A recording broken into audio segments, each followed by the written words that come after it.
दुनिया में कोई जन्नती दरवाजा है? नहीं जी, दुनिया में कोई जन्नती दरवाजा नहीं है। देवबंदी वहाबी बोलते हैं मगर समझते नहीं। आज इस बात का मैं सबूत आपके सामने पेश करने वाला हूँ। किसने कहा कि ये जन्नती दरवाजा है? क्या सचमुच कोई जन्नती दरवाजा है भी या लोगों ने बना लिया है? अस्सलामु अलैकुम वरहमतुल्लाहि वबरकातुहू। अल्लाह ताला से दुआ है कि आप तमामी हजरात खुश रहें, शादो आबाद रहें और मुझे भी अल्लाह तबारक व ताला अपने हिफ्ज़ अमान में रखे। आपने सुना होगा कि देवबंदी वहाबी बोलते हैं मगर समझते नहीं। आज इस बात का मैं सबूत आपके सामने पेश करने वाला हूँ। आपकी अकीदत व मोहब्बत का मरकज़ सैयदना ख्वाजा गरीब नवाज रहमतुल्लाहि ताला अलैह हैं, तो आप ज़रूर जानते होंगे कि अजमेर शरीफ में एक दरवाज़ा है जिसको जन्नती दरवाज़ा कहा जाता है। इस दरवाजे के ताल्लुक से देवबंदी वहाबी हजरात जो हैं ये कहते हैं कि जन्नत तो सातों आसमान के ऊपर है, तो फिर उसका दरवाज़ा अजमेर में कैसे? इसीलिए कहा जाता है कि देवबंदी वहाबी जो होते हैं ना, तो वो बोलते हैं मगर समझते नहीं। और इसी बात को दूसरे अंदाज में कहा जाता है, खुदा जब दीन लेता है तो अक्ल छीन लेता है। सबसे पहले ये जान लेते हैं कि ये जन्नती दरवाज़ा अजमेर शरीफ में आया कहाँ से?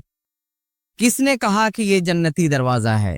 क्या सचमुच कोई जन्नती दरवाज़ा है भी या लोगों ने बना लिया है? इन तमाम बातों को जान लेते हैं। सैयदना ख्वाजा गरीब नवाज रहमतुल्लाहि ताला अलैह का जब इंतकाल हुआ, उस वक्त तक अजमेर शरीफ में ये जन्नती दरवाज़ा नहीं हुआ करता था, बल्कि उनके बाद उनके खलीफा और मुरीद जनाब ख्वाजा कुतुबुद्दीन बख्तियार काकी रहमतुल्लाहि ताला अलैह के वक्त में भी ये जन्नती दरवाज़ा नहीं था। फिर हज़रत ख्वाजा निज़ामुद्दीन औलिया, जिनका मज़ार मुबारक दिल्ली में है, वो जब तशरीफ़ ले गए अजमेर शरीफ, तो वहाँ उन्होंने ख्वाब देखा। उस ख्वाब में उन्होंने देखा कि हुजूर सल्लल्लाहु ताला अलैहि वसल्लम अपने दोनों नवासे इमाम हसन और इमाम हुसैन रदियल्लाहु ताला अन्हुमा के साथ तशरीफ़ ला रहे हैं। तो जिस जगह पर से उन्होंने रसूलुल्लाह सल्लल्लाहु ताला अलैहि वसल्लम को आते हुए देखा, हज़रत निज़ामुद्दीन औलिया ने जिस रास्ते से आते हुए देखा, उस रास्ते के बारे में उन्होंने बताया कि ये अमान वाली जगह है। और ये बात उन्होंने खुद अपनी तरफ से नहीं बताई, बल्कि उन्होंने ये कहा कि अल्लाह के रसूल सल्लल्लाहु ताला अलैहि वसल्लम जब आए तो आपने फरमाया कि जो इस जगह से गुजरेगा वो अमान में है। अमान का बहुत सा माना होता है। अमान का मतलब होता है पनाह में। अब ये पनाह दुनियावी पनाह भी हो सकती है और उखरवी पनाह भी हो सकती है। तो एक मुसलमान जब रसूलुल्लाह सल्लल्लाहु ताला अलैहि वसल्लम से अकीदत व मोहब्बत रखता है, तो वो उखरवी पनाह की ही ज्यादा उम्मीद रखता है, अगरचे दुनियावी पनाह की भी उम्मीद रखता है। और आखिरत में पनाह ये होगी कि उसे जहन्नम से पनाह मिल जाए, और जब जहन्नम से पनाह मिलेगी तो वो इंशाअल्लाह जन्नत में ही जाएगा। इस बात का नतीजा निकालते हुए लोगों ने उस दरवाजे को जन्नती दरवाजा कहना शुरू कर दिया। अब शरई तौर पर हम ये जान लेते हैं कि क्या उस जगह से गुजरने वाला हर इंसान जन्नती हो जाता है? तो बिल्कुल नहीं। जन्नती होने का मदार अब भी वही है जो कि शरीयत में है।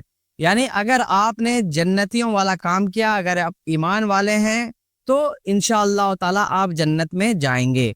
इस दरवाजे को जन्नती कहने का मतलब यह है कि अगर आप इस दरवाजे से गुजरते हैं और आपके गुजरे हुए दिनों से बेहतर अब के दिन अगर आपके हो जाते हैं और आप ईमान पर साबित कदम रहते हुए शरीयत को सही अंदाज में फॉलो करते हैं, तो इंशाअल्लाह ताला आप जन्नती होंगे।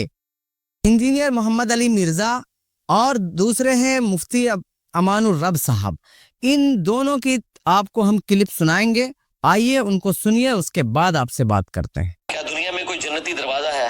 नहीं जी, दुनिया में कोई जन्नती दरवाजा नहीं है। खाने काबे का दरवाजा भी जन्नती नहीं है।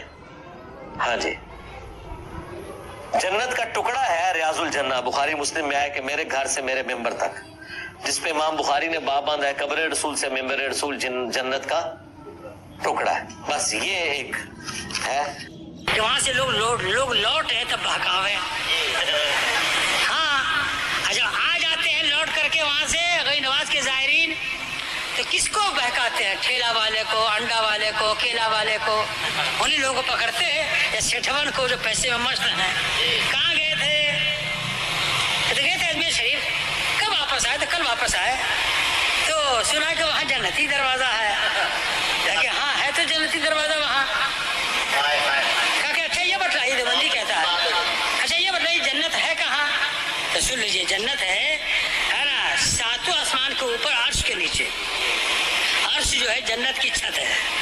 سندبندی کہتا ہے کہ بتلائیے جنت ہے ساتوں آسمان کے اوپر، عرش کے نیچے، اتنی دور ہے جنت، اس کا دروازہ اجمیر میں سج گیا ہے. یہ ماننے کی بات ہے.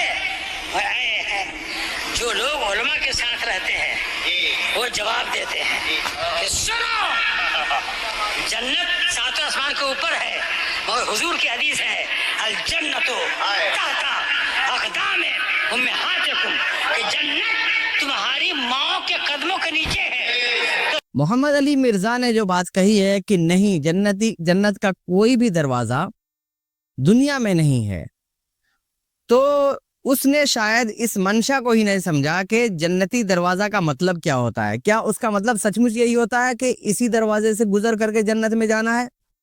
تو یہ کوئی جاہل سے جاہل سنی عوام بھی اس بات کو نہیں مانتی ہے کہ جنت میں جانے کا راستہ یہی ہے. مطلب فزیکل راستہ جانے کا یہی ہے کہ اسی پر اسٹیپ چلیں گے، تھوڑا آگے بڑھیں گے تو جنت میں داخل ہو جائیں گے، انٹر ہو جائیں گے. ایسا کوئی بھی نہیں سمجھتا ہے. جنتی دروازے کا اس نے مطلب ہی نہیں سمجھا، جس کی وجہ سے وہ انکار کر رہے ہیں. ایک چیز ہوتی ہے حقیقت اور ایک چیز ہوتی ہے مجاز. حقیقت کا مطلب ہوتا ہے کہ فزیکل ورلڈ میں بھی اس کا وجود ہو اور وہ حقیقت ہوتا ہے، اور مجاز کا مطلب یہ ہوتا ہے کہ اس راستے سے گزرنے والے اگر شریعت کو فالو کریں گے تو وہ جنت میں جائیں گے. اسی وجہ سے اس کو جنتی دروازہ کہا گیا، اور خاص طور سے رسول اللہ صلی اللہ علیہ وسلم کی ادھر سے آمد ہوئی تھی اسی راستے سے، تو جس کی وجہ سے جب حضرت سیدنا خواجہ نظام الدین اولیاء نے لوگوں کو بتایا اور یہ بھی بتایا کہ رسول اللہ صلی اللہ تعالیٰ علیہ وسلم نے کہا ہے کہ جو اس راستے سے گزرے گا وہ امان میں ہے، تو بعد میں لوگوں نے اس کو جنتی دروازہ کہنا شروع کر دیا. ورنہ حقیقت میں واقعی سچ مچ والا راستہ جنت میں جانے کا یہ نہیں ہے، جس کو انجینئر محمد علی مرزا صاحب نے سمجھ لیا. تو میرے خیال سے اس کو عربی آتی ہوگی، لیکن عربی میں بلاغت جو ہوتا ہے اس بلاغت کو انہوں نے نہیں پڑھا ہے. اگر پڑھا ہوتا تو شاید وہ اس بات کو سمجھ جاتے کہ حقیقت اور مجاز میں کچھ انتر ہوتا ہے.